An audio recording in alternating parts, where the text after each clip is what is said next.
സുഹൃത്തുക്കളെ, വസന്തം വരവായി. ഏവർക്കും നബിദിനാശംസകൾ. എത്രയോ നബിദിനങ്ങൾ കഴിഞ്ഞു പോകുന്നു. എപ്പോഴെങ്കിലും നിങ്ങൾ ചിന്തിച്ചിട്ടുണ്ടോ, എന്താണ് നിങ്ങൾക്ക് നബിയോടുള്ള ബന്ധം? പുണ്യ റസൂൽ പറഞ്ഞു, ഉപ്പയെ കാണും, ഉമ്മയെ കാണും, സ്വന്തത്തെ കാണും, എന്നെ സ്നേഹിക്കാത്തിടത്തോളം നിങ്ങൾ മുഅ്മിനാവുകയില്ല. ഇതിൽ നിന്ന് വ്യക്തമാണ്, മുഅ്മിനായാൽ നബിയോടുള്ള സ്നേഹം ആന്തരികമായി തുടങ്ങും. എങ്ങനെയാണ് മുഅ്മിനാവുക എന്ന അടിസ്ഥാനം ഇവിടെ ആരും പഠിപ്പിക്കുന്നില്ല. അടിത്തറയില്ലാതെ പരസ്പരം തമ്മിലടിക്കുന്ന പണ്ഡിതരെയാണ് നാം ഇവിടെ കാണുന്നത്.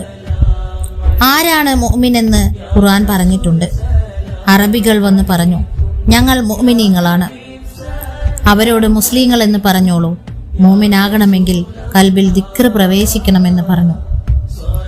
ഖുർആൻ തന്നെ വേറെയൊരിടത്ത് അള്ളാഹു വഴിക്കേടിലാക്കാൻ ഉദ്ദേശിച്ച ആൾ മുർഷിദായ വലിയിനെ കണ്ടെത്തുകയില്ല എന്ന് പറഞ്ഞു. അപ്പോൾ നേർവഴിയിലാകുന്നവർ മുർഷിദായ വലിയിനെ കണ്ടെത്തും. മുർഷിദായ വലിയ് ആദ്യം എന്ത് ചെയ്യും? ദിക്റെ കൽബ് നൽകി മുഅ്മിനാക്കും. പുണ്യ റസൂൽ കിയാമത്തിന്റെ അടയാളം പറഞ്ഞപ്പോൾ ദിക്ർ ഇല്ലാതെയാകുമെന്ന് പറഞ്ഞിട്ടുണ്ട്.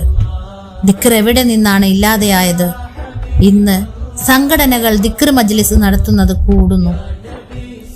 കൽബിൽ നിന്നാണ് ദിക്ർ ഇല്ലാതെയായത്. അപ്പോൾ ഹൃദയങ്ങൾ അടഞ്ഞ കാലത്ത് ഇമാം മഹദി വന്ന് ആദ്യമായി ദിക്റെ കൽബ് നൽകും. അബൂ ഹുറൈറ പറഞ്ഞിട്ടുണ്ട്, 2 തരം ഇൽമ് എനിക്ക് പ്രവാചകനിൽ നിന്ന് കിട്ടി. ആദ്യത്തേത് പറഞ്ഞു, രണ്ടാമത്തേത് പറഞ്ഞാൽ എന്നെ നിങ്ങൾ കൊല്ലും. രണ്ടാമത്തേത് ആന്തരിക ഇൽമാണ്, ആത്മീയതയുടെ ഇൽമാണ്. ഈ നിധി വിതരണം ചെയ്തുകൊണ്ടാണ് ഇമാം മഹദി വരിക. മനുഷ്യരുടെ കൽബിനെ ഉണർത്തി ആത്മീയത സമഗ്രമായി പഠിപ്പിച്ചു. അതിനപ്പുറമുള്ള എല്ലാ വാതിലുകളും തുറന്ന് ഇമാം മഹദി സർക്കാർ റിയാസ് അഹമ്മദ് ഗോഹർ ഷാഹി വന്നിരിക്കുന്നു. അള്ളാഹുവിന്റെ റസൂലിന്റെ ഉള്ളിൽ നൂറാണ്.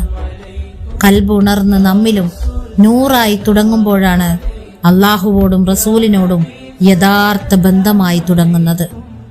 അപ്പോഴാണ് അറിഞ്ഞു തുടങ്ങുന്നത്. അപ്പോൾ തന്നെയാണ് യഥാർത്ഥ സ്നേഹം വന്നു തുടങ്ങുന്നത്. ഉപ്പയെ കാണും, ഉമ്മയെ കാണും, സ്വന്തത്തെ കാണും. ഹബീബ് മുഹമ്മദ് മുസ്തഫയെ സ്നേഹിക്കുന്നവരെ ഉണ്ടാക്കിയിരിക്കുന്നു സർക്കാർ റിയാസ് അഹമ്മദ് ഗോഹർ ഷാഹി. ഹബീബ് കണ്ണീർ വാർത്ത് കാത്തിരുന്ന അവിടുത്തെ ലഭിക്കുന്നതിലും വലുതെന്തുണ്ട്? സുഹൃത്തുക്കളെ, ഈ സദ്വാർത്ത നിങ്ങളെ അറിയിക്കുന്നു. നിങ്ങൾക്കും പഠിച്ചു നോക്കാം. സയ്യിദ് യൂനുസ് അൽ ഗോഹർ നമുക്ക് മുന്നിൽ നിൽക്കുന്നു.